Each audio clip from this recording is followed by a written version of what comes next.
Hello? Oh, Tom? Jack? Jack, what is there, a red alert on or something? Am I calling too late? No. It says that the hours are later here. Are you okay? Is everything all right? Not really. Hey, Tom, I need some help. When you think a speechwriter's gonna fix it, you think that's the only problem? If I did, would I be calling you?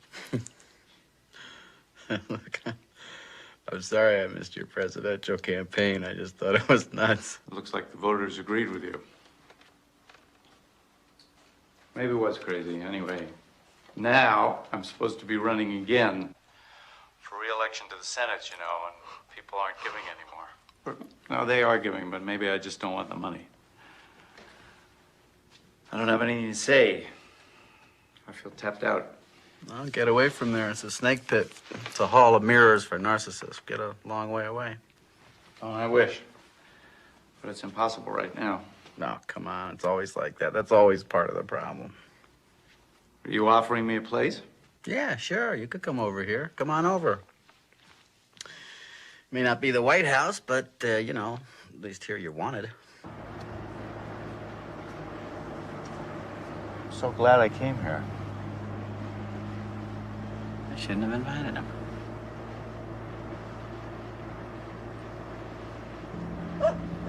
Incredible. Look, there it is again.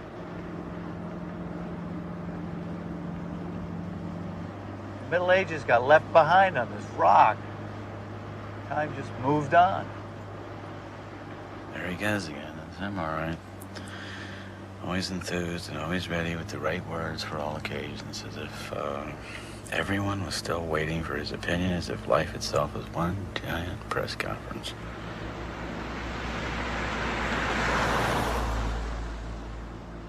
Maybe that's all there is to his public persona. Maybe I've been fooling myself these last 20 years. Always looking for the real guy behind the facade. Maybe the facade is the real guy. This is amazing. Sure it is. Everything's always amazing to this guy.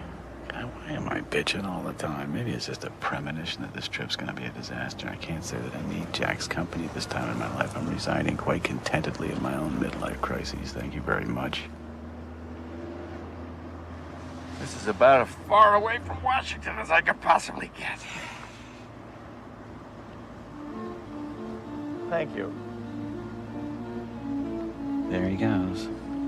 That's why he irritates me, and that's why I love him too. The states, the whole shebang. Behind the innocence, there may be a calculating politician, but behind the politician, there's an innocent. He's still American enough. He doesn't lie well at all. He means it. You want to stop the car and get out and take a look around?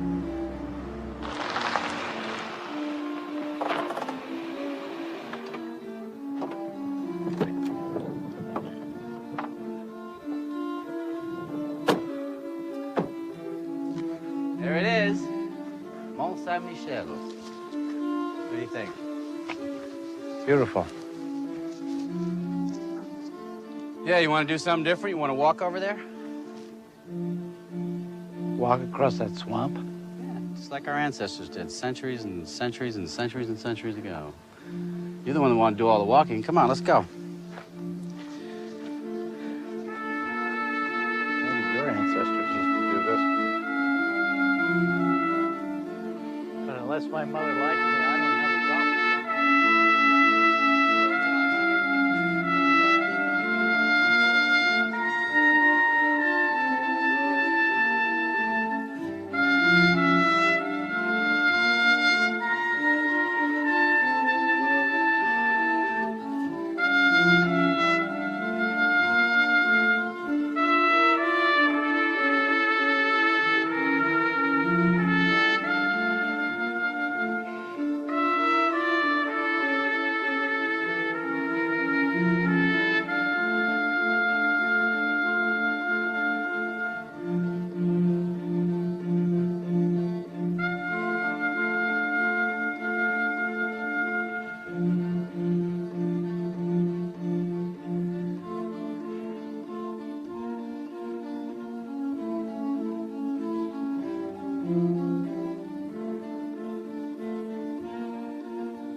Yeah?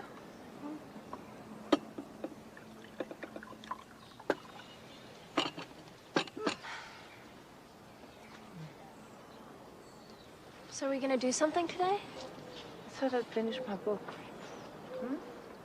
But you always have a book to read. I'm bored. Where's Roman? I don't care what Roman is doing. You know, I wanted to do something with you. I shouldn't have come. I should have just done something with Dad. Come on, kid. You just stayed cooped up in this medieval island, just reading your books. You know, you're not even aware of what's going on around you. You could be anywhere. It wouldn't even make a difference. You should just go out more, meet some people. Yeah, I will. I'm going. Bye.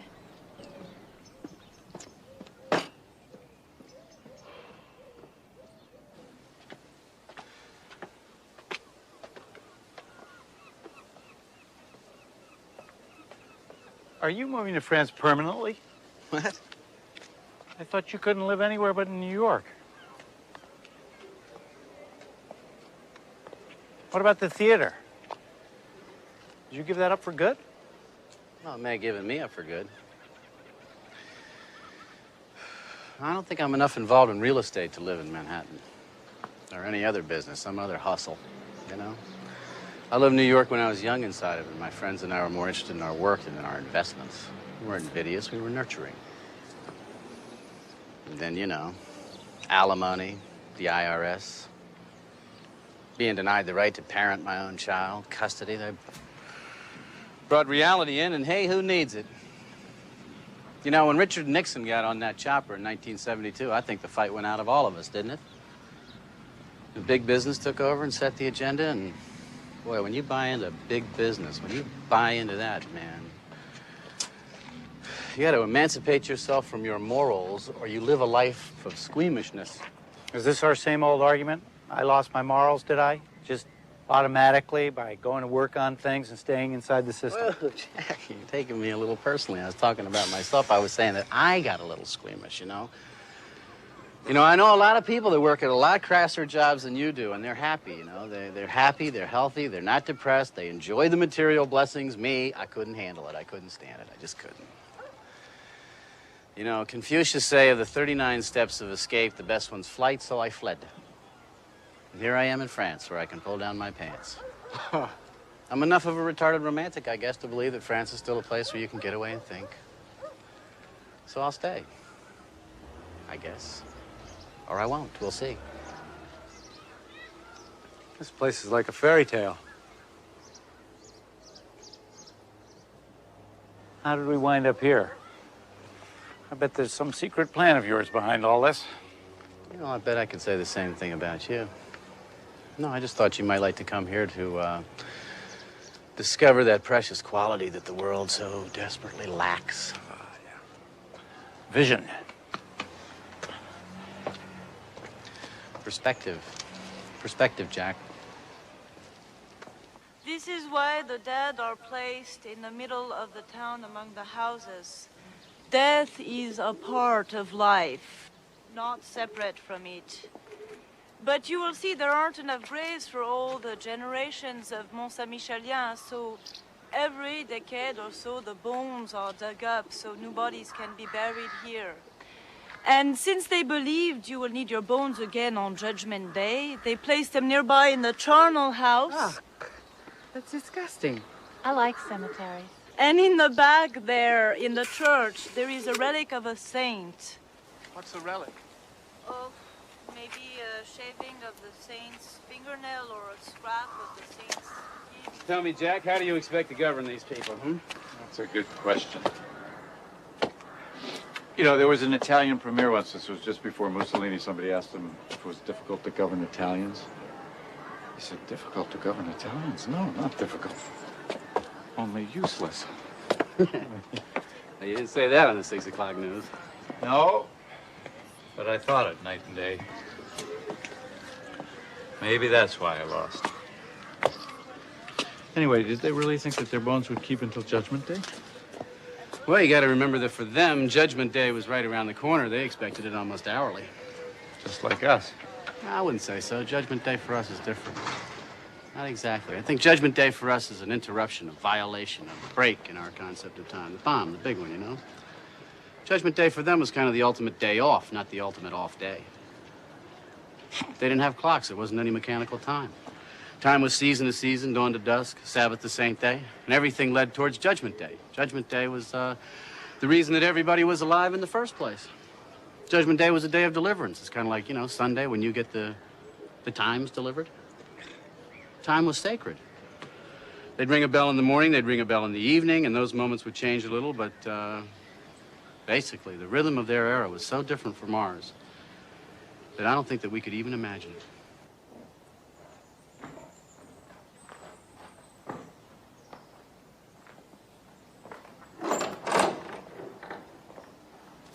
I guess we're a little early.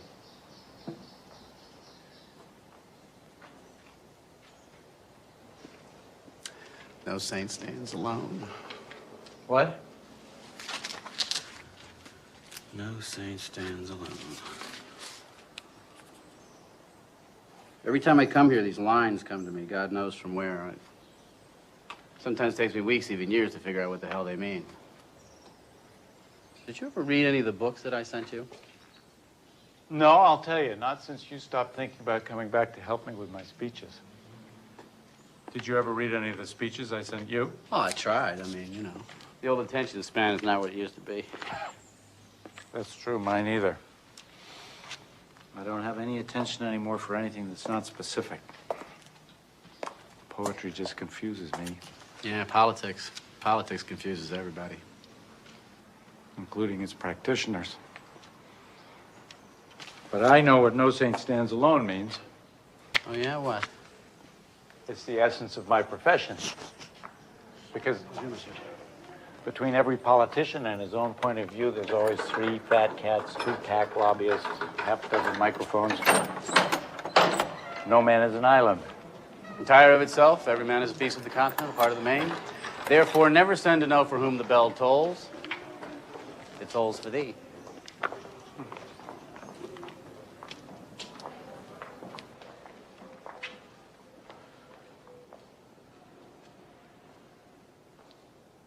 Can't you just feel the place watching you? Yeah, it makes you feel pretty small. Yeah, it was supposed to. The individual in the human body was supposed to feel small, dwarfed, denied all independent existence. We lost some of the sense of being all one. But we got our freedom. That's not a bad trade-off, really. I don't know. Still don't know if it's worth it. If we haven't lost more than we've gained, all I ever hear anybody talk about today is themselves. I wrote a poem once. It's titled, "The Stones Speak, I Am Silent." Well, at least you're free to think what you want and do what you can about it. Think of the poor guy who had to carry the stones up the hill to build this place. He didn't have any say in his life at all. Or try running for office someday. You won't feel so bad. Someone else sets the agenda. Someone else sets the schedule. Somebody else decides what you can say and what you better not say. Talk about losing yourself. People have been known to forget their own names. Maybe you're too smart to be president. Yeah, a television correspondent told me that once. What'd you say? I got a little steamed. I said American voters want their leaders to be dumber than they are. They figure they'll do less harm that way, and that it's an expensive form of cynicism. You said that on TV? Yeah. You're not so smart after all.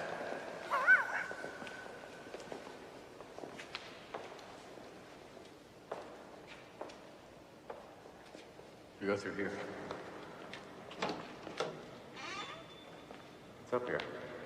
After you.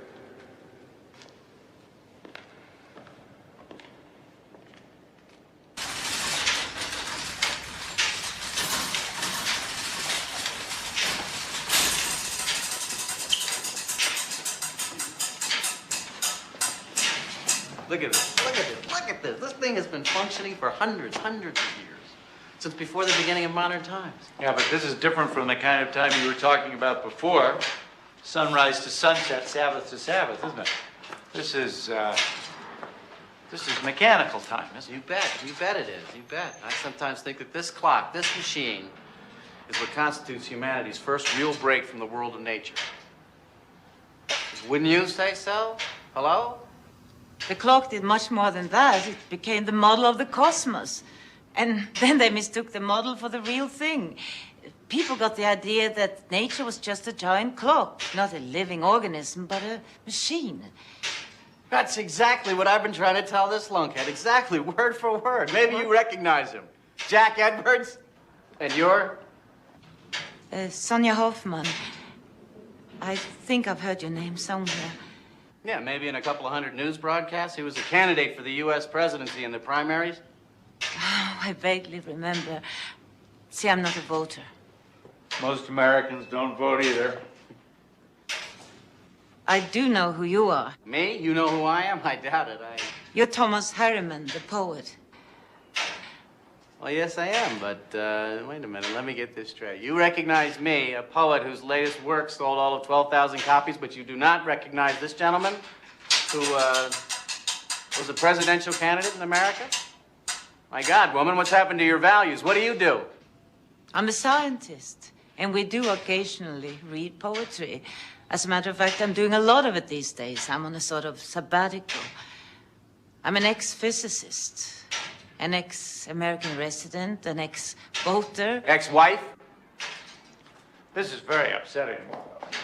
Why don't intelligent people like yourself bother to vote?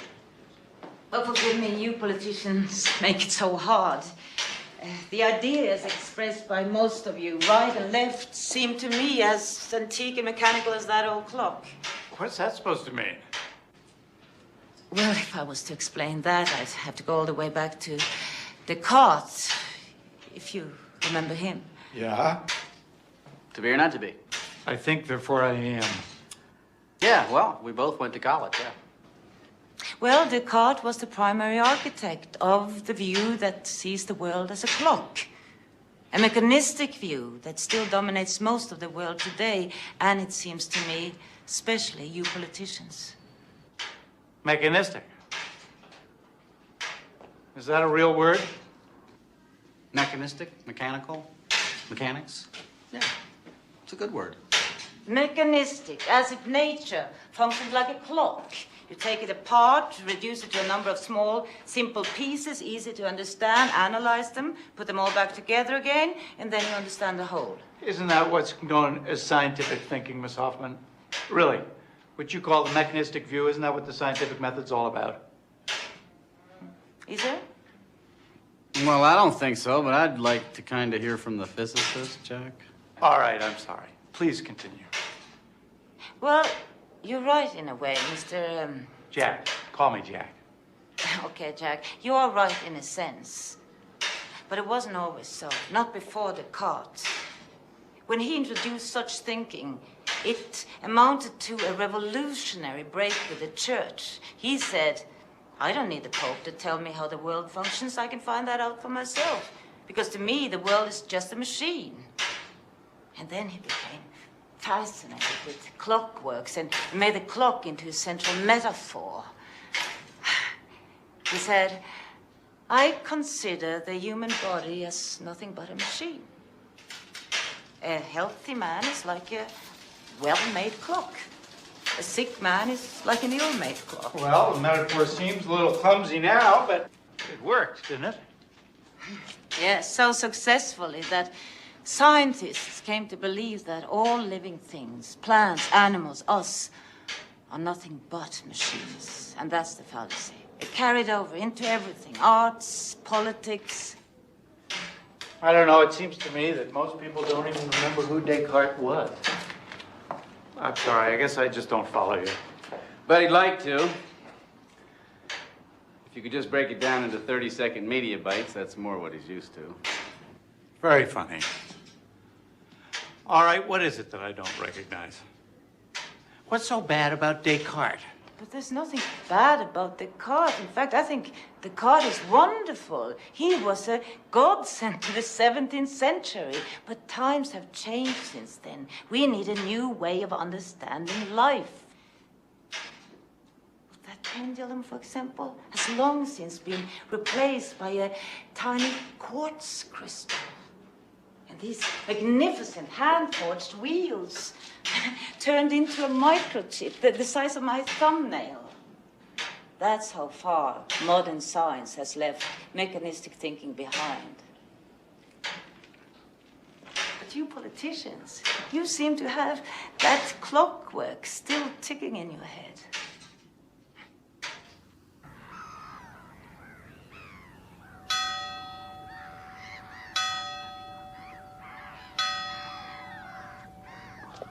Keep on going, Sonia. Don't stop. Who knows? You may just have that vital piece of information that we Pauls, venal and stupid as we are, have been missing out on all along. Well, there you go, thinking in terms of pieces. Pieces are all we get of the picture, only fragments. Come on, give me some examples. Well, let's take the population problem, for example. You can't solve it by looking at different forms of birth control in isolation. Research has proven again and again that the most effective form of birth control is not a pill. It's economic and social gains, which will reduce the desire for large families. That's true. Do you know that in our world, every day 40,000 children die from malnutrition and preventable diseases? That's every other second. It's now, and now. But the short lives of these children cannot be seen in isolation. They're part of a whole system involving the economics, involving the environment, and more specifically, involving high levels of third world debt. How's that? The burden of frenzied borrowing is not falling on those with foreign bank accounts, nor on those who created the imbalance. The burden is falling on the already deprived. 3 years ago, President Nyerere asked the question, must we starve our children to pay our debts? That question has been answered in practice. And the answer has been yes, because since he asked, hundreds and thousands of little children in the third world have given their lives to pay their country's debts. And millions more are still paying interest with their malnourished minds and bodies.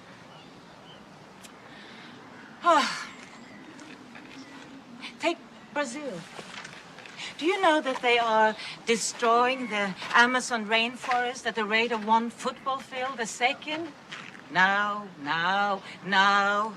Why? They're trying to pay their national debts with cattle and land speculation. They don't even have time to sell the timber, so they're setting fire to the woods. And our barren forests are one of the main causes of the global warming, the greenhouse effect. And in the meantime, we are pouring our money into the arms race. See, you cannot look at one single of our global problems in isolation, trying to understand it and solve it. Of course, you can fix a fragment of a piece, but it will deteriorate a second later because what it was connected to has been ignored. We have to change everything together at the same time. The ideals, the institutions, the values. All of this sounds kind of familiar. Do you two know each other? Is this a setup? Well, all right. What do I think of this? Yes, the problems are complex, but you're just looking at the dark side because so's our capacity to respond, isn't it? Communications, data banks, technology. We already have the tools to deal with a lot of these problems, even if they are more complex. Candide himself, the eternal optimist. But don't you see that all these new technologies, they're causing more problems than they solve? In medicine, for example, there's been an overwhelming increase in technology, but the costs have spiraled concurrently. It's become medicine for the rich. And public health hasn't improved significantly, although public health would improve dramatically if we just changed our eating habits, for example. But instead, the experts are occupied with making artificial hearts. But if our agribusiness had fed us better instead of chopping down the rainforests in order to make cattle ranches, in order to produce more and more red meat, which is one of the direct causes of heart attacks, then maybe we wouldn't have to spend so much of our money on artificial hearts, and so on and so on. Well, this is all examples of interconnectedness. But Sonia, All right, supposing that you're right and everything is connected to everything else, as you say. Still, you've got to start somewhere, don't you? So that's the real political question here. Where do you start? By changing the way we're seeing the world. You see, you're still searching for the right piece to fix first. You don't see that all the problems simply are fragments of one single crisis, a crisis of perception. Oh, good. The world is coming to an end, and you say it's a crisis of perception. I'm sorry, that's a little abstract for me. And all of this stuff about modern medicine, all your criticisms. I mean, I may be a doctor's son, but you have to admit that this mechanistic medicine has been pretty successful. Well, up to a point. But simply by blocking the mechanisms of a disease doesn't mean healing it.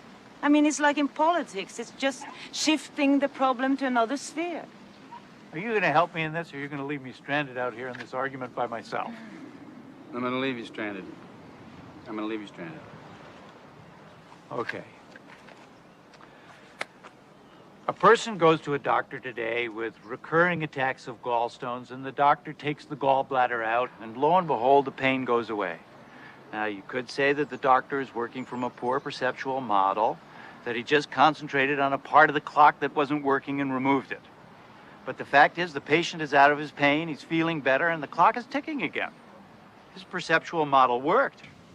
But is everything that works good for the system? Oh, come on, Sonia, that's disingenuous and not at all useful when applied to politics, which is, after all, a system that is based on people. It's the art of bringing people to agree on a certain course of action. If that course of action succeeds, the people are satisfied. If not, they're not. It's as simple as that. If it works, it's good, period. But isn't that exactly what you said, why politics doesn't work anymore? That politics, you said, needed to become the art of the impossible? Whose side are you on? Hers, obviously. She's intelligent, gracious, and she's more attractive. Listen, Jack, I'd like to get back to the systems. You know, you called me dishonest. No. Yeah, let's talk about the gallbladder again. Let's say the gallbladder is out and the pain is gone. But what about the stress that might have brought the illness on? If that stress persists, he's probably gonna get sick again. Or let's say he had changed his nutrition much earlier and done some exercise. He may never have developed the gallstones in the first place.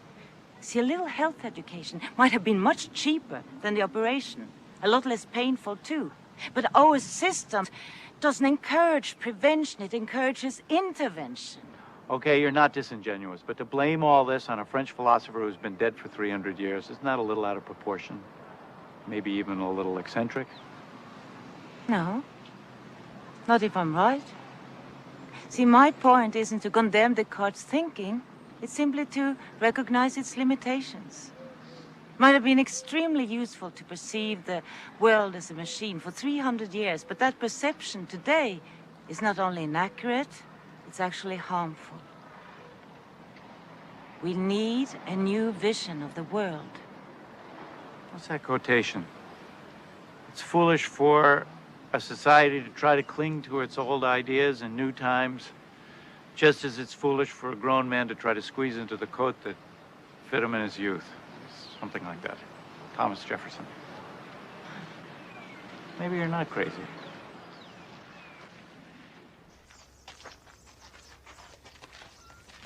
I don't know, Sonia. This new vision of the world might just be some sort of millennium madness, some kind of St. Vitus's dance of the mind as we approach the year 2000. No, everybody's aware now. We can make ourselves extinct at the press of a button. And we're soiling every square foot of land, sea, and air. That water looks clean, but it's not, is it? Not really. Nothing is. The English Channel is one of the most polluted bodies of water in the world. And the oysters around here are famous, aren't they? Soon they won't be safe to eat. Not only that, this water is radioactive, contaminated by a nuclear plant a few miles from here. Yeah, I read about that too. Politicians can read. We know all about these things, and some of us think about them every day. I know I do. But we have to deal with a different set of constraints, different kinds of interdependence than the ones you're talking about. Let's say it turns out to be true, that what you said is true. Cattle are brutally treated, loaded up with chemicals. Too much red meat is bad for you, and the landscape's being wrecked by overgrazing. Let's say all that turns out to be true. So for good health and 100 other reasons, I help enact a tax on the consumption of red meat. The way we tax tobacco to make people think twice about that kind of consumption. What a wonderful idea. We could do cancer and heart research for the revenue. Yes, and I'd have 50 lobbyists pounding on my door while 100 different meat producers, political action committees poured money into my opponent's campaign, and my switchboard was lit up all day long with calls from senators and representatives and governors of all the meat-producing states. But okay, Sonia, just for you, let's say that I take all that on. As Sam Rayburn said, every once in a while, a man ought to do something just because it's right. But if, on top of that, I come out against a few weapons programs and try to do something about acid rain and sponsor a bill supporting increased funding for solar energy, you know what? By the next election, anybody who would run against me, and I mean anybody, would have the combined funds of all those people to defeat me, and he would, too. And I'm not even saying it's wrong. Because when you get that far out in front of public opinion, that's the way they let you know. So I do what everybody else does, from the lowliest congressman right on up to the President of the United States. I pick a few crucial issues that I think are crucial, a part of your whole, and I persist and persist until I get somewhere if I'm lucky. And for the rest, I mark time. I wait. I go along. I trade off. This is why I don't vote. Excuse me, it's what we've been talking about. You get people to eat less red meat, and then you do something like paying off the farmers, buying up surplus butter and subsidizing its price. So if we don't get a heart attack one way, you'll just find another way to give it to us. Well, I agree with you. We wouldn't contradict each other, or we wouldn't contradict ourselves so much if we didn't do things piecemeal. But, you know, there's something a little scary, maybe something even a little cruel about your theoretical exigency here. I mean, are you going to be the one who tells everyone what's good for them? Are you going to tell a farmer that there's something wrong with the goals that he and his family have pursued for generations, and then, what, just shut them down? You know, maybe we are beaten up all day long by private interests, but at least our government is now stays close to what people perceive to be their needs. Look, the world changes faster than people's perception of it. Wouldn't it be a challenge for a great political leader to bridge the gap, to inform, to allow us to feel responsibility? Anyway, the people don't trust you politicians anymore. At your last election, only 50% of them even bothered to vote. Yeah, getting them back would really require a politics of the impossible. What a great campaign slogan. Where were you when I needed you? I'd vote for it. Oh, good. I get the poet vote. Ah, politics of the impossible. Yeah, you might get my vote, too. Great. Add to that the support of all well-informed but non-participating women living on medieval islands, as Mel Victor is.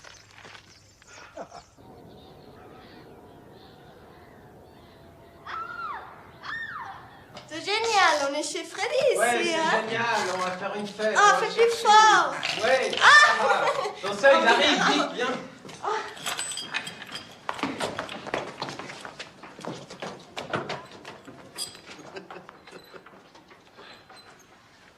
Why does that make me angry?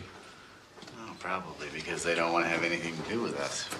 They don't believe in us. There isn't really any reason why they should, Jack, except their own eventual aging. Nah, I don't even notice where they are. They think this is the movies, but this room is absolutely contemporary. Everybody's got a torture chamber now. They don't even notice. Are you going to say this is part of your crisis of perception, too?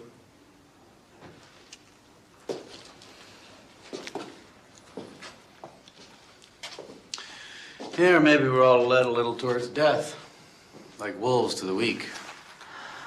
Or maybe people are just shits. You'd like to blame this on Descartes. I'd like to blame it on anybody, but this is such a part of human history. Well, I don't know about Descartes, but I do know that Francis Bacon presided over the witch trials of King James I at a time when millions of women were tortured or burned for practicing folk medicine or worshipping pre-Christian goddesses, or simply because they were unusual. I would probably have ended up on the stake myself. See, I don't believe it was a metaphor when Francis Bacon wrote that nature had to be hounded in her wanderings, bound into service, made a slave. He even said that scientists, with their new mechanical devices, had to torture nature's secrets out of her. Did you notice how he uses her when describing Mother Nature? As if nature was nothing but a witch.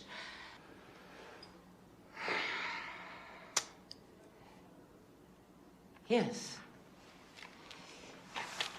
It's actually fair to say that this room represents a crisis of perception. But this room was here for a long time before Descartes and Bacon. Violence goes on no matter how mankind understands the world, doesn't it? And exploitation. Of course, we'd all like to think it would be different if we saw things differently. But hasn't modern science, technology, business done exactly what Francis Bacon preached? Tortured our planet. Didn't we just implement the old patriarchal idea about man dominating all? I don't know, Sonia. Let me be the devil's advocate here for a minute. How much have we really tortured and hounded the planet? I mean, you could say not much compared to what the ice ages did to the world, for example. And who says that nature can't cope? We're all scared to death about the disappearing ozone layer, but we only started studying ozone levels about 10 years ago. It could be that these so-called holes in the atmosphere have been appearing and then disappearing again since the beginning of time. Couldn't it? Could be that nature has a healing mechanism that we don't even know about. It could be that this hysteria about ultraviolet rays is nothing more than that, just hysteria. That's exactly what he said about the German forests only a few years ago. And look at them now. More than half of the trees in the Black Forest are dying. We can't explain it away any longer. We simply cannot take the risk. And right here around this island, the tides are slowing down. Maybe because of silt building up from garbage being dumped in the bay or from the overuse of fertilizers. Lakes can die, entire oceans become polluted. Topsoil, forests, water, poisoned, dead. Things can change so fast.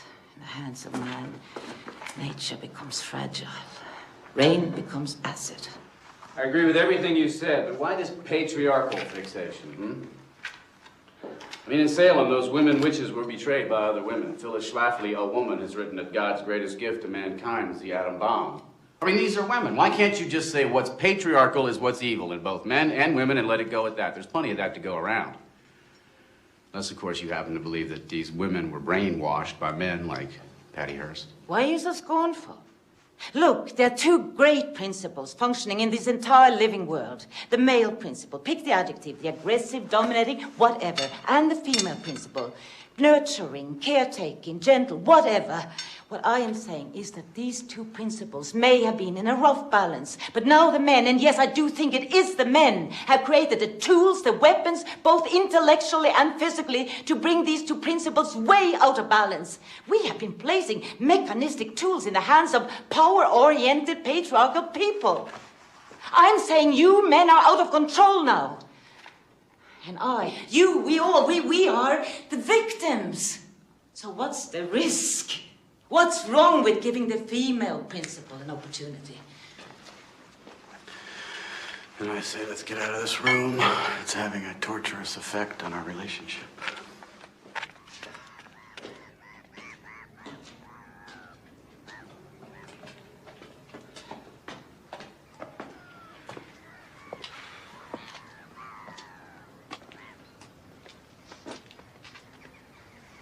Look, Sonia, I'm sorry if I ruffled your feathers down there. I just,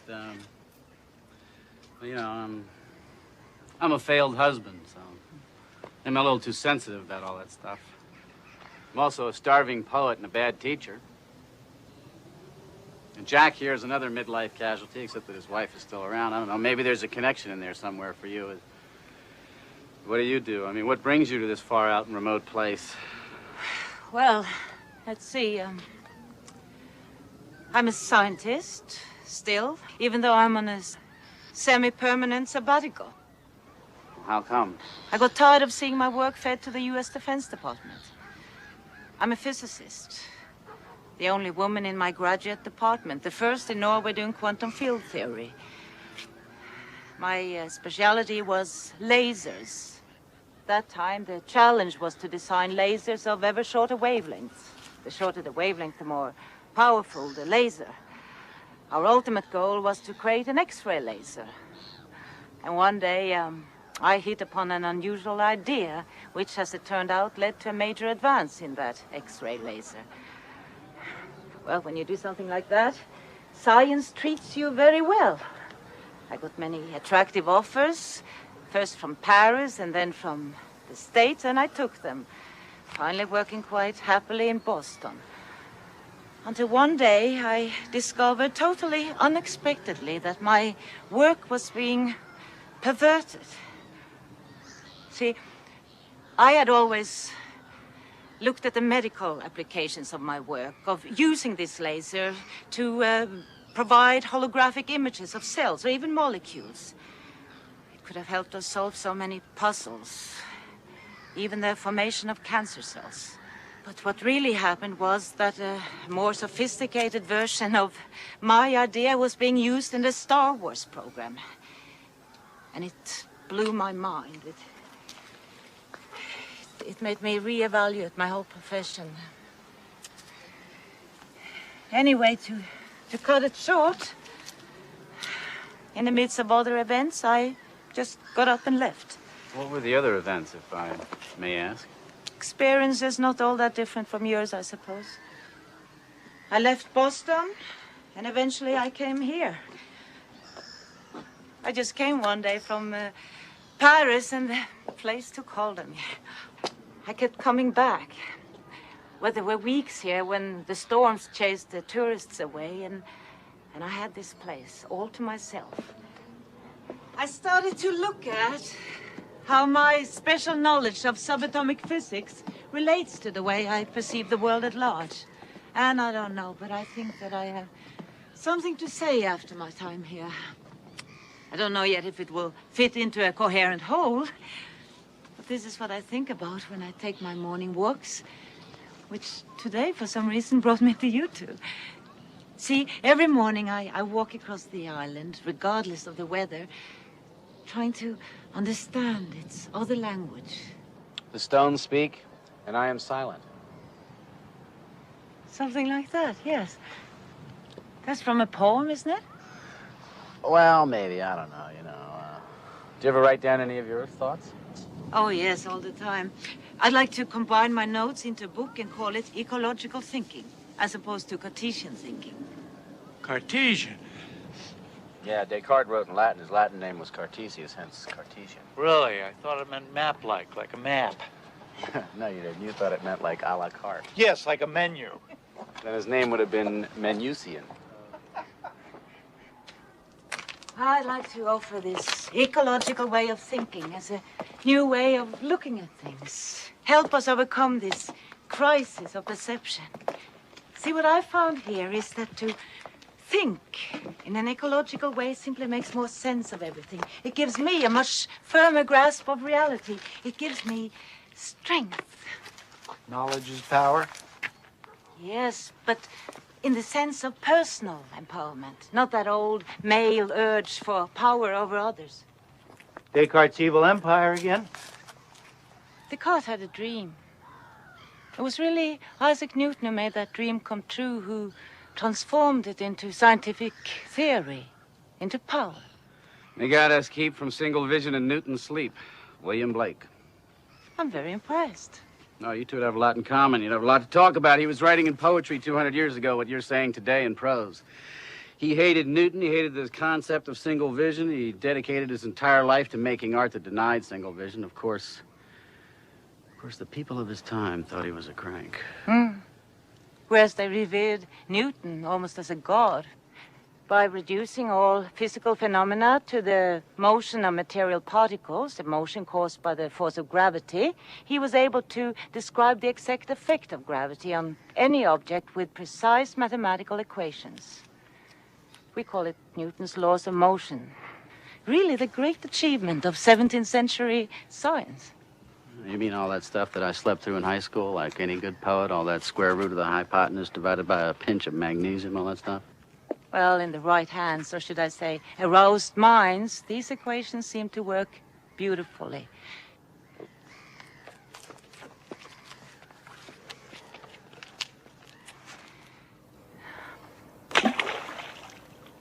I could use Newton's equations to calculate and explain every motion of that throw, from the ballistic curve to the ripples in the water. See, this was a feat so impressive for the time that Newton's mathematical system immediately established itself as the correct theory of reality, the ultimate laws of nature. Descartes' dream of the world as a perfect machine was now an established fact. It brought with it such wealth of benefits for people. People could do things they'd never been able to do before. It was irresistible. And of course, the old notions of the world as a living organism was swept away. So what's wrong with Newton? Kit. Well, this is my daughter Kit and her friend Romaine. Kit, this is Thomas Harriman. How you doing? And this is Jack, Jack Edwards. Yeah, Jack Edwards. Nice to Hi. meet you. Hi. What do you think of this new ecological view of your mother's? That's okay. Kit is utterly bored hearing me talk about it. Yeah. Well, we're gonna go. Nice meeting you. Nice meeting Yes, you. nice meeting you. See you later. Have fun. See you later.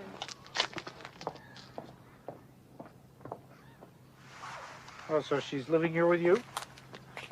No, she's in her first year in college. She's on a break. But right now, yes, I think she's utterly bored living here with me. I understand that. I have two of my own. Yeah, I have one. You know, it's no accident that Turner painted light when he did, or that light became the inspiration of the Impressionists. The nature of light became an obsession with the physicists, too. See, none of them could visualize how the light of the sun reached the earth. Why? What is the nature of light? To understand the nature of light, you have to know what matter is made of. I thought it was made of atoms. What's an atom? Well, Newton thought it was small, solid particles. But that's not what scientists saw when they observed atoms for the first time. What they saw was totally unexpected and shocking. You mean when they discovered that atoms were made up of even smaller particles, a nucleus with electrons whirling around it? Not only that, they were moving in relatively vast regions of empty space. That's what shocked the scientists up. Atoms consist mainly of empty space. What does that mean, vast regions of empty space? Atoms are tiny. Yes, they are. This is what's so hard to visualize. See, the size of atoms is so far removed from our ordinary sense of scale and proportion that it's extremely hard to get a feeling for the relative sizes and distances of their particles. Ask yourself, how many atoms are there in an orange? Now, to answer this, you'll have to blow up the orange to a size where you can actually see the atoms. You'll have to blow up the orange until it's reached the size of the Earth. The atoms inside of it will then be the size of cherries. Myriads of cherries tightly packed into an orange the size of the Earth. Wow, what an image. I'm serious. I was trying to shrink the earth orange back down into the size of an orange and imagine all those cherries whizzing around inside of it. It made me dizzy. This is a dangerous height to be dizzy at. But okay, you say that the atom is the size of a cherry and that in that cherry atom there's all this empty space. Well, what about the nucleus? There is a nucleus in there, right? I mean, how big is that? That's where we're going here, isn't it? Invisible is the answer. If we blow up the atom to the size of a football, the nucleus would still be invisible. If we blow up the atom to the size of a sphere that would fit into this room here, the nucleus would still be invisible. What if you blew it up to the size of this island? To the size of the rock we're standing on? Okay. We would blow the atom, the cherry, up to the size of this island. Okay, then the nucleus would be the size of a small pebble. Something like that. And the electrons would be much smaller still. We would have to look for them all the way down there, at the edge of the island. And the whole space in between would be empty. Wow, that's fantastic. It's weird. It's even weirder in poetry. So what you're saying is that if there were a sphere large enough to contain this whole island, what it would actually consist of is a pebble and a few grains of sand. That's all this huge sphere contains. In other words, nothing. It's empty. But if this rock is made up of spheres like that, then what makes it so solid? Why can't I pass my hand through it? Why don't we fall through it? Yeah, why don't we fall through everything? Why doesn't everything fall through everything? Well, you see, this is the obvious question that physicists had to ask.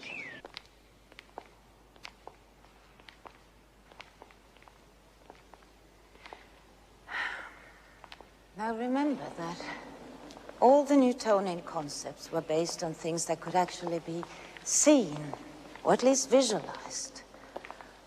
But what they were now finding in this strange and unexpected world were concepts that could no longer be visualized. And when they went on battling with this absurd phenomena of atomic physics, they were forced to admit to themselves that they didn't have a language, not even an adequate way of thinking to describe their new discoveries. They were forced to think in entirely new ways in terms of radically new concepts. To understand why matter is so solid, they had to question the conventional ideas about the very existence of matter.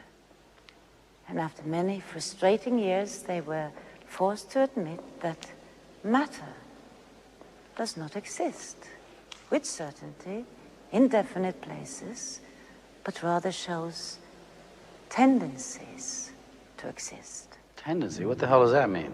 Now, let's say we want to observe an electron out there.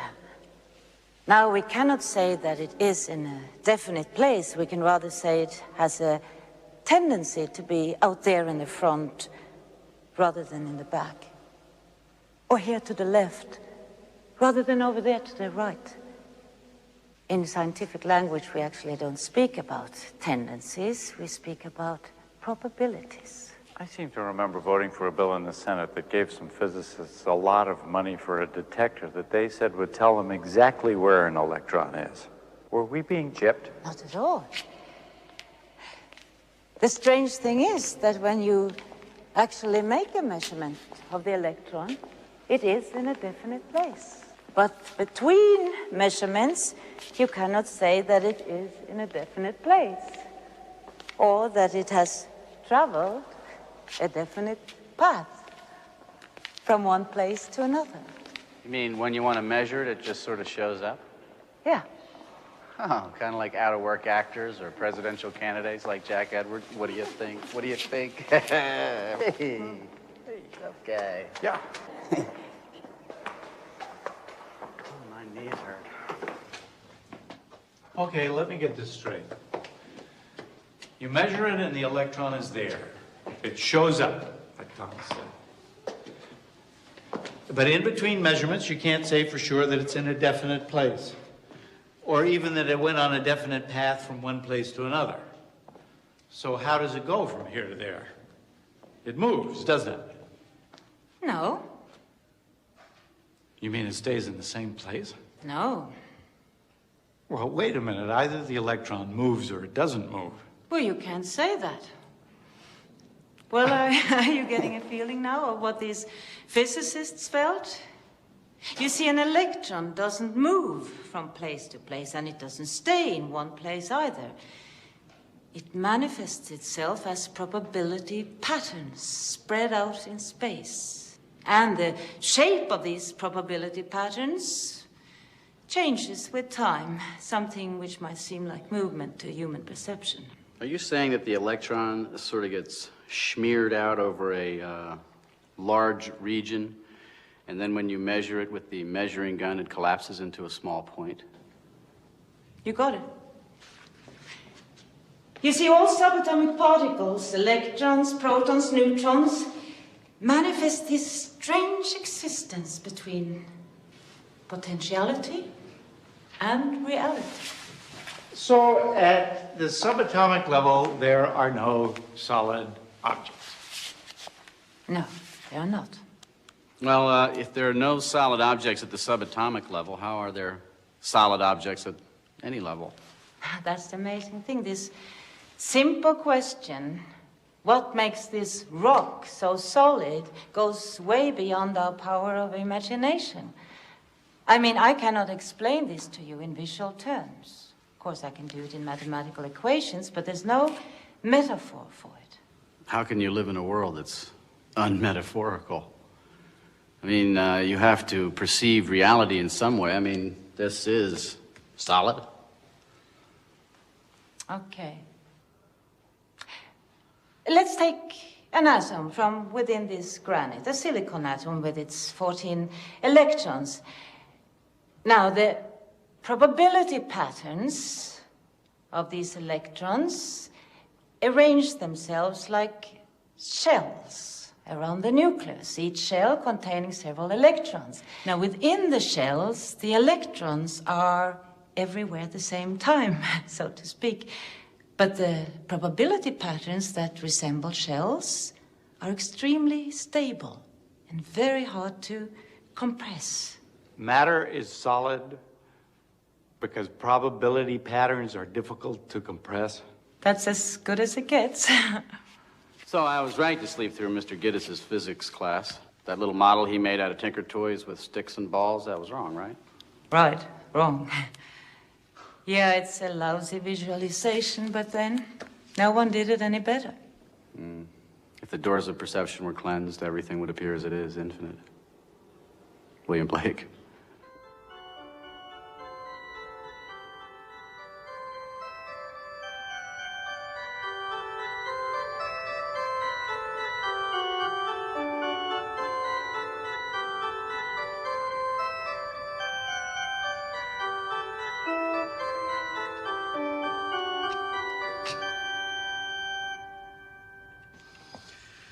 So, Sonia, life's a bunch of probability patterns running around.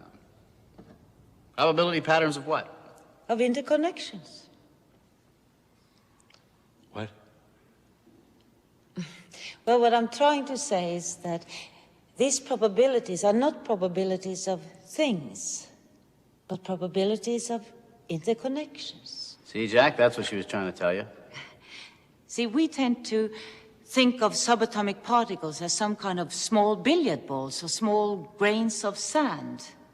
But for physicists, a particle has no independent existence. A particle is essentially a set of relations that reach outward to connect with other things. What are those other things, please? They are interconnections of yet other things, which also turn out to be interconnections, and so on and so on. You see, in atomic physics, we never end up with any things at all. The essential nature of matter lies not in objects, but in interconnections. Everybody knows the chord. It's a third, the most basic of harmonies. Carries with it a very distinctive feeling, no? And yet, its individual notes carry none of that feeling. Therefore, the essence of the chord lies in relationships. And the relationship between time and pitch makes melody. Makes melody. Relationships make music. Relationships make matter. Music of the spheres. As Kepler said. And Shakespeare before him. And Pythagoras before him. Now, this vision of a universe arranged in harmonies of sounds and relations is no new discovery. Today, physicists are simply proving that what we call an object, an atom, a molecule, a particle, is only an approximation, a metaphor. At the subatomic level, it dissolves into a series of interconnections, like chords of music. It's beautiful. Yeah, but there are boundaries, aren't there? I mean, between you and me, for instance. We are two separate bodies, aren't we? That's not an illusion. Is it? Are you saying that there is actually a physical connection between you and me and between you and the wall behind you and the air and this bench? Yes. At the subatomic level, there is a continual exchange of matter and energy between my hand and this wood, between the wood and the air, and even between you and me. I mean a real exchange of photons and electrons. Ultimately, whether we like it or not, we're all part of one inseparable web of relationships.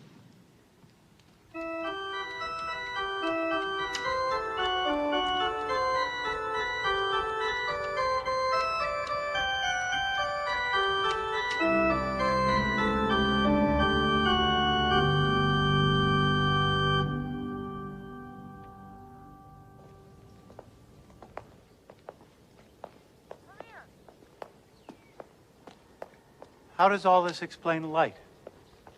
Yes, finally. Light. Now, light doesn't need a medium, because although it travels in waves, it also travels as particles.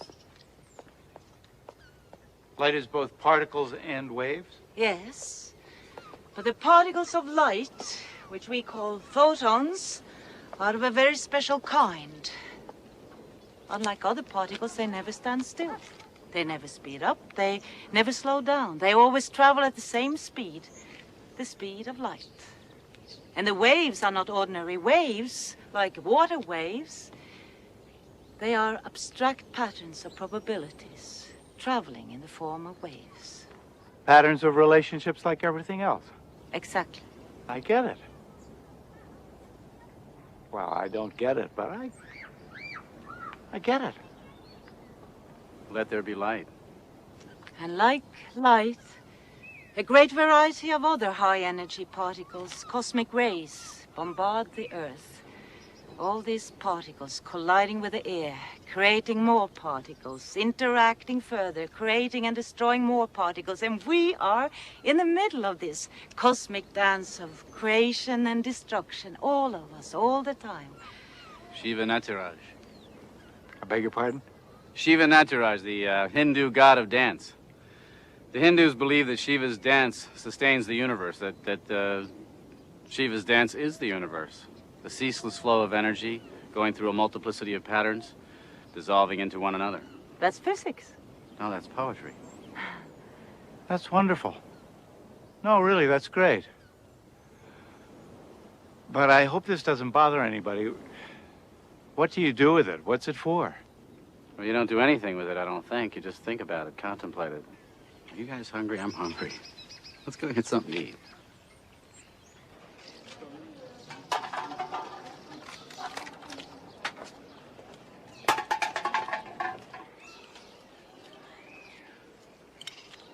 How can they do that here? I mean, how can they do that anyway? It's your fault. What? Well, okay, it's not your fault. It's physicists' fault. They made the bomb. You can't blame littering on the bomb. Why not? The bomb made the whole planet disposable. Littering is an expression of powerlessness. Like, hey, what difference does a little more crap make? It's all going anyway. Kaplowy, you know? Maybe you're right.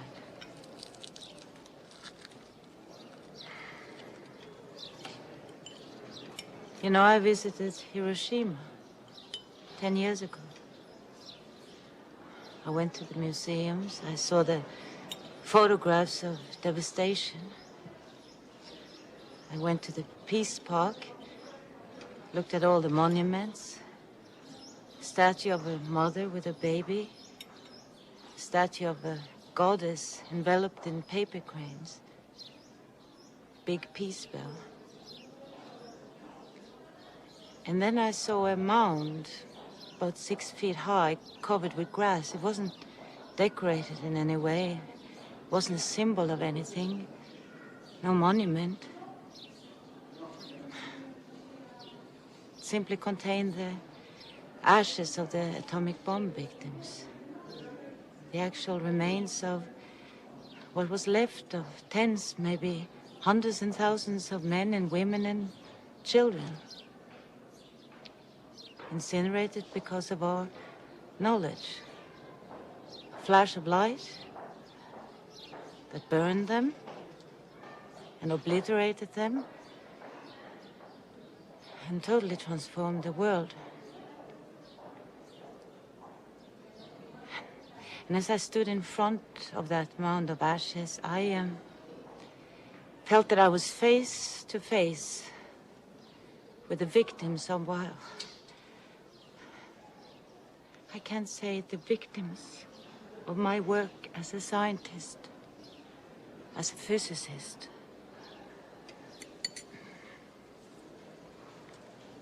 I cried.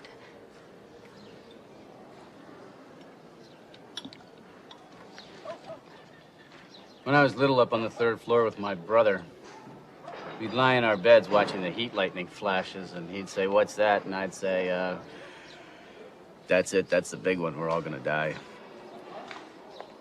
You can't make yourself responsible for Hiroshima, Sonia, just because you do physics. You didn't invent the bomb. And even if you had, somebody else decided to use it, a politician. Oppenheimer said he felt he had blood on his hands, and he did invent it. But President Truman's answer was, who the hell does he think he is? I'm the one who ordered them to drop the damn thing. Even Oppenheimer wasn't to blame. Scientists are supposed to figure things out. It's up to the rest of us to figure out what to do about it. I'm sorry, Sonia. I was only kidding. Maybe littering is more an expression of poor toilet training. I don't know. Maybe we could change the subject. There's no accountability for scientists, as there is for other professions. Why aren't we obliged, like medical doctors, to not use our knowledge destructively? It's not that simple, I don't think. Oppenheimer said he had blood on his hands. He had regrets after the fact. I have regrets because of my X-ray laser. See, I'm responsible for the consequences of my discovery. You know, we never talked about responsibility at the university, not at my time. We never discussed ethics. We were never taught value thinking.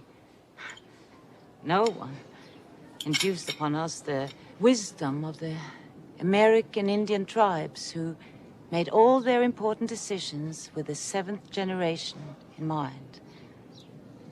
We were never taught to think about the future that way. We were taught in our closed rooms that we were doing pure science in the pursuit of pure truth, the noble pursuit of pure truth.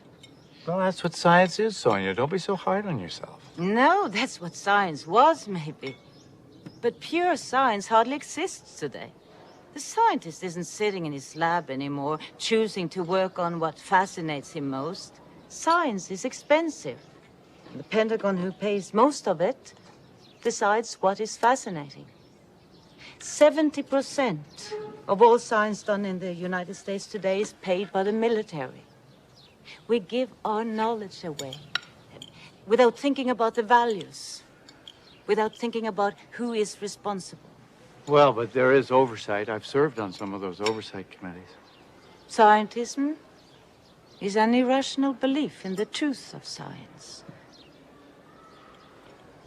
It's become a religion today. It's not a good religion, but it is a dominating religion. And people, of course, who see what miracles physicists are able to achieve, like going to outer space or splitting atoms or making bombs, believe that scientists who are so powerful also must be very wise. And so they don't question their work anymore. And they leave their own responsibility in the hands of these people they envision to have this power of knowledge. And although they know that scientists are doing scary things in the shadows, they just hope that they will be careful. And then scientists hand over their responsibility to those who are paying them. And I know what happens when you hand over your responsibility to those who pay you, like I did with my laser. It broke my heart. If you're worried about the possible dangers of genetic engineering, who do you go to for advice? You have to ask a scientist. He's the only one who understands. And you pretty much have to take his word for it, too, because often you don't know even what questions to ask. Science should welcome your questions, because science itself should question everything. You know, these oversight committees hold hearings from time to time where the public is invited to comment. Maybe you should be there. A person like you might be able to do some good. He's still running, only the Terminator can stop him. Should we get the check? I'll pay. Oh, no.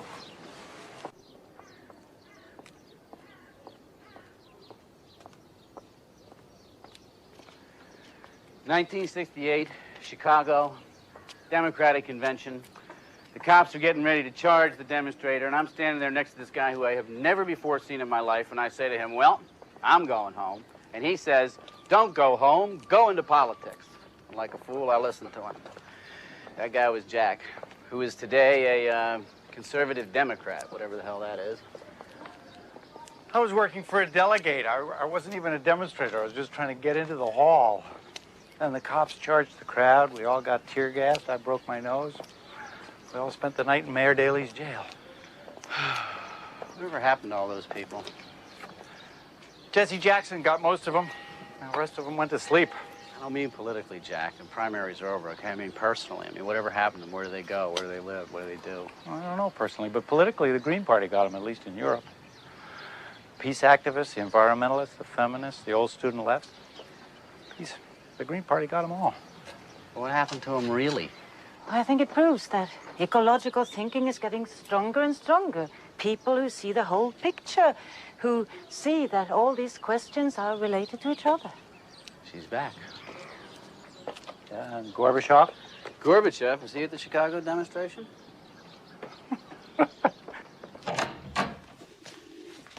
Mom, I thought you were with those men. Yeah, they're out there. Hello, Mom.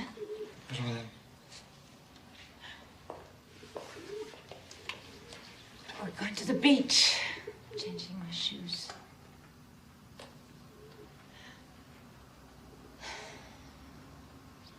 What's the trouble? Nothing. Did I do something wrong? No, it's just, I can't stand you talking about what's wrong with the world and your new vision of reality when what I hear and what I think is that you're talking about your own problems, or how you yourself feel disconnected. I mean, you can't even relate to me. Are you coming with us this time, kid? Yeah. Come, kid, please.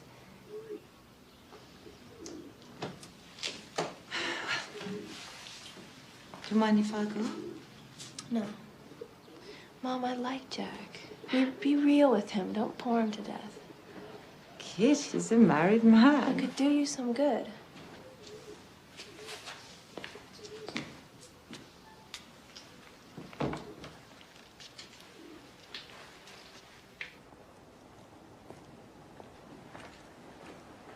And in 1968, Richard Nixon won the youth vote. 1980 and 1984, Ronald Reagan did the same thing. Majority of Americans are very conservative. You know, I think we are dealing with a historical process that's so deep that even Americans won't be able to resist it much longer. When I look around in the sciences, I see the same patterns emerging everywhere, the same notions of holism, the same thinking in terms of processes instead of structures. It's happening in America, too, because once something takes hold in the sciences, it will spread. It always has, whether we like it or not. I'm glad to hear you say that. I thought you'd given up on America.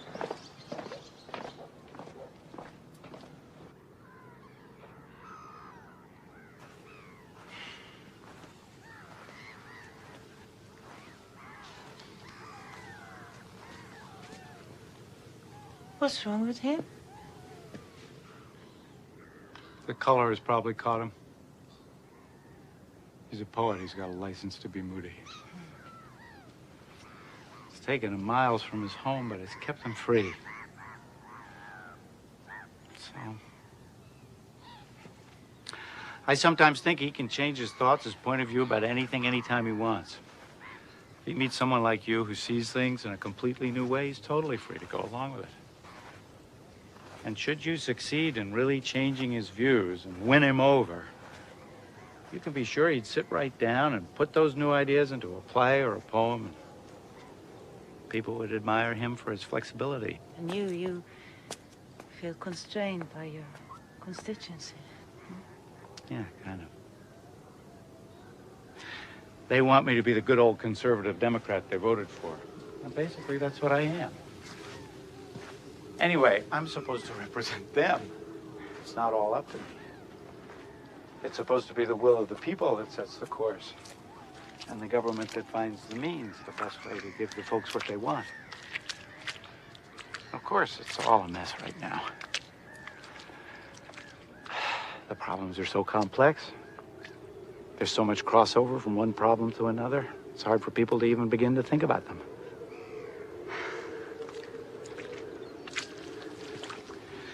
But still, I think Thomas Jefferson was every bit as great a mind as Isaac Newton was. I doubt if there's been a better form of government anywhere in history ever. And of course, getting into politics is nothing to be ashamed of. To me, it's still the biggest challenge there is. But things are changing faster and faster every day. A few years back, the greenhouse effect was just a theory, and now we're just not keeping up. But Sonia, the question is, can your ideas change that? Hasn't a lot of what we've been talking about been discussed and recognized already, and all recognized in all the environmental legislation? Clean water in 72, clean air in 77, 12, 14 years ago, and we're still falling behind. So can your ideas make these things move faster? I mean, if you're going to wait for most of the people to be ready to go along with you before you move, which is what you have to do. I'm sure you're not a secret lover of dictatorships, but wouldn't it take some kind of totalitarian regime to put ideas as comprehensive as yours into effect? So, how does all this translate into politics, or doesn't it? Is this just going to be the best conversation I've had in months, or is there still a chance you can get me elected president? That's what I'd like to know. Jack, are you still asking me for a program? I'm trying to make you embrace a vision, but you just want to know what the packaging is. I'm a practical man. I'm from Missouri. I thought you were from the East Coast. That's an expression. It means show me. Devising policies, that's your job. I do think that as long as you continue looking at things through that old patriarchal Cartesian Newtonian lens, you're gonna miss out on what the world really is. You, we, all of us, we need a new vision of the world, and we need a more comprehensive, more inclusive science to support us. There is a new theory emerging now, which places all the ecological concepts we've been talking about into one coherent scientific framework. We call it systems theory. The theory of living systems. Living systems? Mm-hmm. All living organisms, as well as social systems and ecosystems. See, this theory would help us get a much firmer grasp on the sciences that deal with life. Are these all your own ideas, or do other people share them? I mean, has this been applied in the sciences anywhere? Am I a crank? It's okay, Senator. This is real science. And many scientists, including some Nobel laureates, have been working on these ideas. Prigozhin, Bateson, Maturana, just to mention a few. Yes, it is science, but of a new kind. instead of concentrating on basic building blocks. The systems view concentrates on principles of organization, instead of cutting things to pieces. It looks at the living system as a whole. How can you think usefully about things in this holistic way? That's what I don't see. You can contemplate them, you can look at them, as Thomas says. But if you want to do something, if you want to get into specifics, by definition, don't you have to take things apart? How can you talk usefully about a tree without talking about its roots or its leaves or its bark? Well, I could, without even naming the parts you mentioned. Well, a Cartesian would look at a tree and conceptually take it to pieces. But then he would never really understand the nature of the tree. A systems thinker would look at a tree and see the seasonal exchange between tree and earth, earth and sky. Would see the annual cycle, which really is one big breath the earth takes through its forests, providing us with oxygen. A breath of life, linking the earth with the sky and us with the universe. A systems thinker would look at the tree and see the life of the tree only in relation to the life of the whole forest. Would see the tree as a habitat for birds, a home for insects. But if you look at a tree and try to understand it as something separate, you will be bewildered by the millions of fruits it's producing in its lifetime, because only 1 or 2 trees will grow from those fruits.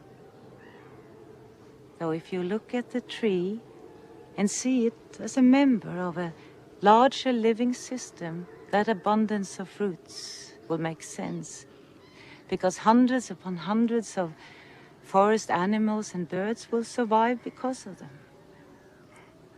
Interdependence.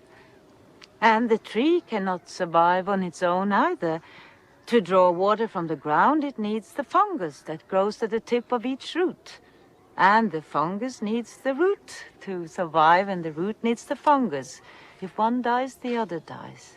And there are millions of relationships like this in our world, each depending on each other for life. The systems theory recognizes this web of relationships as the essence of all living things. Only the uninformed would call such a notion naive or romantic, because this dependency we all share is a scientific fact. A web of relationships. Yes. But this time it is the web of life itself. The theory of living systems actually provides you with an outline of an answer to that eternal question, what is life? Okay, Sonia, let's hear it. What's life? Well, in system language, the answer would be the essence of life is self-organization. What's so funny? What is life, ma'am? Well, life is self-organizing. I mean, it's very nice. That's very, very, very, very, very, very nice. That's very nice, ma'am. That's very, very nice. That's very nice. But I don't know. It just sounds to me like something out of Alice in Wonderland. Maybe there's somebody down here that speaks your language. Jabberwocky? But you know, as Merlin once said to King Arthur, don't dishonor your feast by rejecting what's come to it. Sit. What is life? Life is self-organized. Well, that's just extraordinary. Yes, it is. And it means something specific, too. It means that a living system is self-maintaining, self-renewing, self-transcending. What does self-maintaining mean? Well, it means that a living system, although depending on its environment, is not determined by it. Take the yellow fields of rye around this island. With all the rain here, those fields should be green all year round, but every summer they turn yellow. Why? Well, to use a metaphor, each plant remembers that it originated in the hot and dry climate of Southern Asia. It remembers, and not even a dramatically different climate can change its inner workings. Self-maintaining, self-organizing. I see. What about self-renewing? What does that mean? Take us. Like all living organisms, we are constantly replacing ourselves in continuous cycles. Much faster than you can imagine. Your pancreas, for example, do you know that it replaces most of its cells within 24 hours? That means that you wake up with a new pancreas each morning and a new stomach lining as well. And your skin, do you know that your skin falls off at the rate of 100,000 cells a minute? Do you know that most of the dust in our homes consists of our own dead skin cells? That'll get into a poem. Our households are filled with dead skin. But at the same time, as all these dead cells are being shed, just as many are dividing and producing new skin. That's self-renewing. As Heraclitus once said, a man can't step into the same river twice. Sonia says a man can't shake hands with the same man twice with the same hand, right? Yes and no. Though most of our cells are being replaced, we do recognize each other because, you see, the pattern of our organization is still the same. That's one of the important characteristics of life. Continuous structural change, but stability in the pattern of the system's organization. And that's all there is to life? No, there is self-transcending. See, self-organization is not only the living systems maintaining themselves and continuously renewing themselves. It also means that they have an inherent tendency to transcend themselves, to reach out and create new forms. See, that is one of the most exciting parts to me, that the basic dynamics of evolution, it's not adaptation, it's creativity. You mean the living systems will evolve just for the hell of it, that they'll sort of go exploring whether they need to for survival or not, so that I'm not so far out of step as I usually suppose? No, you're not. Creativity is a basic element of evolution. Every living organism has the potential for creativity, for surprising and transcending itself. Creating what, for instance? Beauty? Oh, yes. Beauty, too. See, evolution is so much more than adaptation to the environment. Because what is the environment, if not a living system, which evolves and creatively adapts itself? So, which adapts to which? Each to the other. They co-evolve. Evolution is an ongoing dance, an ongoing conversation. We are systems and the planet is a system. We don't evolve on the planet. We evolve with the planet. Wouldn't it be extraordinarily powerful if you could introduce just that one idea into the political dialogue? Yeah, Jack, there might be something in this for you to renew your candidacy. Well, as for Sonia and myself. I bet you're going to say that it was my destiny to come here and meet Sonia and listen to these ideas. What am I going to do about this? I come from a country where they use 40% of the world's resources to support 6% of the world's population, which makes the population so happy and peaceful that we're the world's biggest drug market. Half our teenagers contemplate suicide, and 1 in 5 girls has tried it. Would a systems thinker give nuclear energy a second thought? We're up to our necks in it, and all of its waste. And the most important issue of what you've just been saying is the obsessive pursuit of growth. Now that has to stop. I know. I've been all over this 100 times. Obsessive growth, pathological growth, destructive growth. But how are you going to get anybody to accept it? What am I going to do? Where do you start? We have to give importance to the next generation. and the next. See, it was only when we failed to include them in our scientific theories and in our pursuit of growth that we placed all living systems in jeopardy. Just contemplate that horrifying fact that we are leaving to our children the most poisonous of wastes, plutonium. It's going to remain poisonous for the next generation, and the next, and the next. In fact, it's going to remain poisonous for 500,000 years. We should never have accepted that theory, knowledge is power. We should never have accepted the idea that what's good for General Motors is good for America. We need a sustainable society, one in which our needs are being satisfied without diminishing the possibilities of the next generation. You're asking me, what should you do? I don't know what you should do. You know what you should do. I know that what worked for me was to come here, be quiet, and take one thing at a time, think one thought to its end.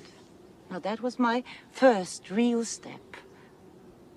Telling you was my second. You can't pass the buck that easily. How about doing something direct about this? How about helping me? How about joining my staff? What do you mean? I don't know. Finding a way to get these ideas of yours into the political mainstream. You say it's urgent, you say the ideas are practical, I'll give you a chance to prove it. Of course, it'll be frustrating work. You'd have to watch a lot of lying and wheeling and dealing. You'd have to learn how to compromise, too. You'd have to get your hands dirty. Well, I get them dirty the way I want, here. In my ivory tower, where I can sit and think.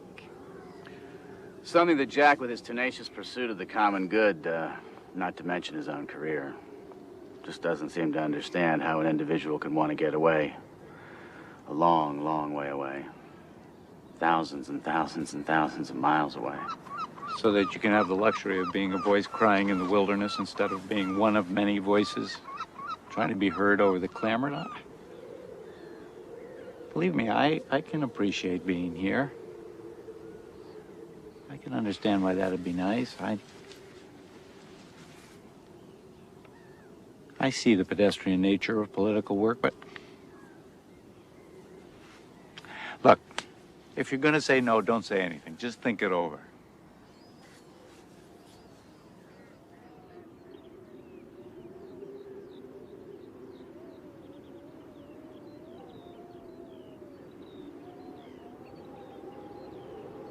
What time does the tide actually come in?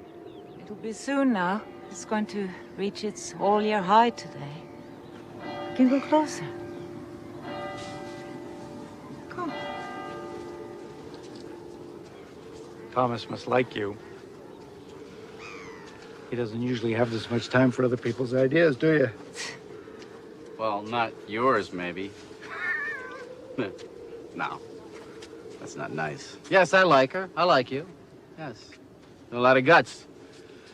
To come here, isolate, stay put, determined to figure things out until you had something to offer, a couple of sods like you and I. You know, a lot of people talk about doing things like that, but how many people actually roll the dice and do it? You could have stayed as long, read as much, and decided that you had absolutely nothing to offer. And isolation in and of itself is a very scary thing, Jack. So yeah, I like you. I like you too. It's very brave of you to listen. I'd been disappointed if you hadn't. That would have bothered me, but you know, Jack, I'm not so sure that strong-arming her into a Washingtonian office is exactly where she needs to be right now. In fact, it may be exactly where she doesn't need to be. What's eating you? Yeah, you're right. What is this, group therapy?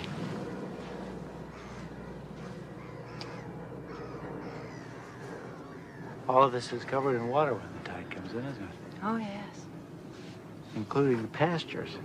Must take a special breed of sheep to be able to graze around here at all with all this salt.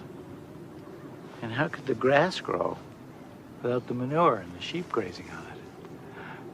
And I wouldn't be surprised if the people around here have a taste for salty lamb, so the people are in it too. The sea, the grass, the people, the sheep. You asked me what the lobster is weaving down there with its golden feet. I tell you, the ocean knows this. You say, who is the Asidia waiting for in its transparent bell? I tell you, it's waiting for time, like you. You say, who does the macrocystis algae hug in its arms? Study it. Study it at a certain hour in a certain sea, I know.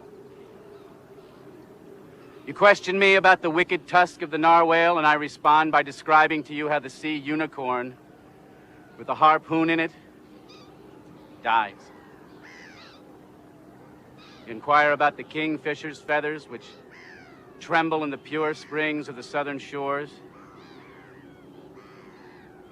I want to tell you that the ocean knows this, that life in its jewel boxes is endless as the sand, impossible to count, pure, and the time among the blood-colored grapes has made the petal hard and shiny, filled the jellyfish with light, untied its knot, letting its musical threads fall from a horn of plenty made of infinite mother of pearl. I'm nothing but the empty net which has gone on ahead of human eyes, dead in the darknesses, of fingers accustomed to the triangle, longitudes on the timid globe of an orange. I walked around like you, investigating the endless star. And in my net during the night, I woke up naked.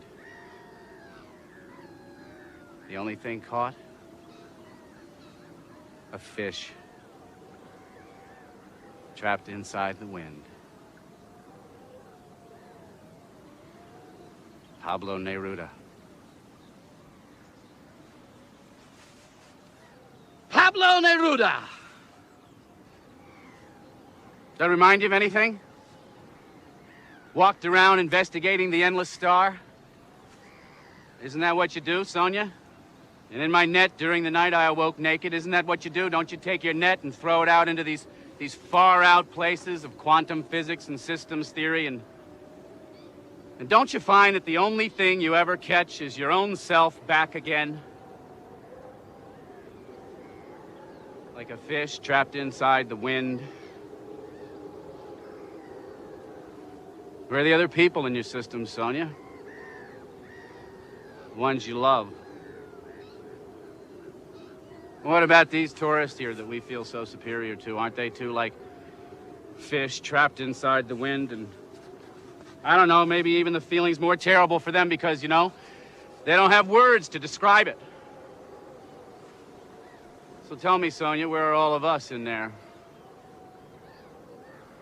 The real people with their qualities, their longings, their weaknesses. Where are you inside there, Sonia? Where's Kit? You know, scientists can tell us what life's internal metaphors are, whether they're computer chips or clocks. Politicians can tell us what forms our lives should take. But, I feel just as reduced being called a system as I do being called a clock. Life's just not condensable. You know, one group of people uses one set of words to change the world, then another set of people come along with a different set of words to change it, and I don't mind, you know, it's all the same to me. I don't mind a bit. It's like the seasons changing. And I like you. I like your timorous courage. I like the fact that you want to make the world a better place. God knows it could use it. And I like my silly friend Jack, who's crazy enough to think that he wants to be president of the United States. And as for me, don't mind me, I'm a fool. But remember, life feels itself. Life feels itself. Differently, perhaps, than all your words for how to manage it. And even with the best intentions in the world, you'll go wrong if you forget that life is infinitely more than yours or my obtuse theories about it. Healing the universe is an inside job. And you've helped me. And I love you. And I love you too. I love you both. Water. What a day! What a day!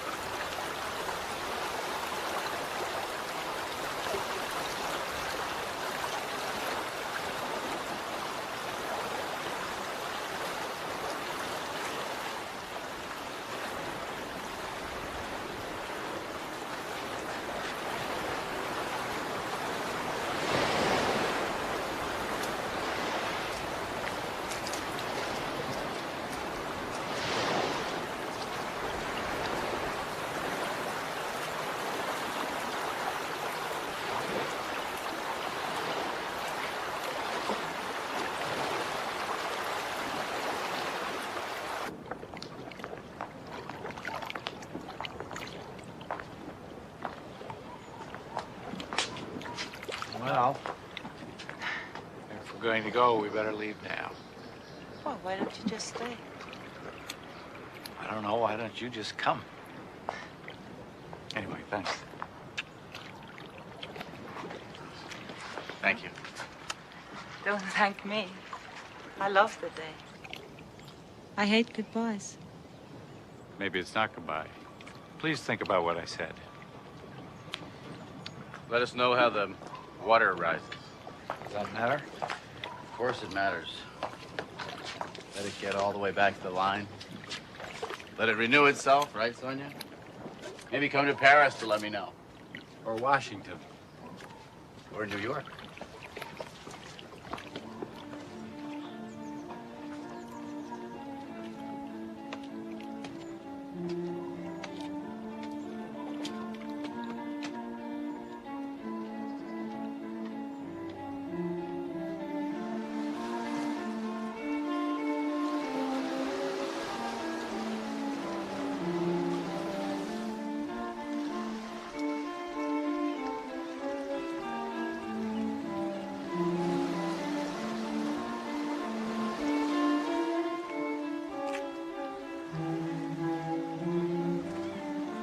Where are the other people in your system, Sonia?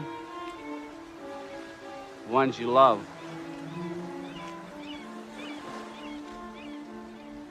The real people with their qualities, their longings, their weaknesses.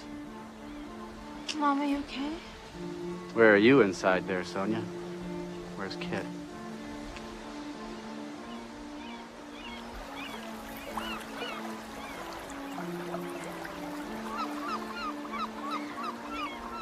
What are you thinking?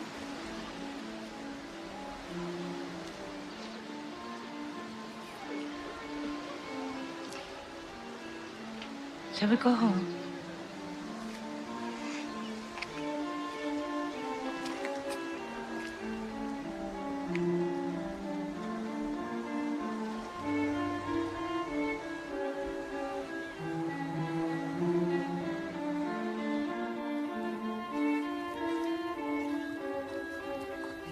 I feel like my long weekend in France has just come to a close. Maybe I, too, am tired of being a stranger, being outside a language and environment which lived, which resonated inside me. Our emotional system, as she might say, needs a larger system to nurture it.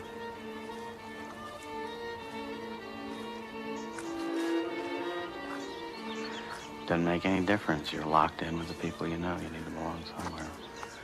He was right, of course, about damn near everything. Even the parts I didn't understand felt right. So, should I just go with it?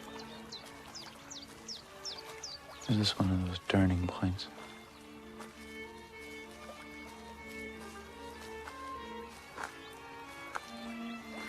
You, the woman, I, the man, this the world. And each is the work of all. There's the muffled step in the sand, the stranger, the crippled wren, the nun, the dancer, the angel's wing over the walkers in the village, and there are many beautiful arms around us and the things we know. I don't know how the rest of the damn poem goes.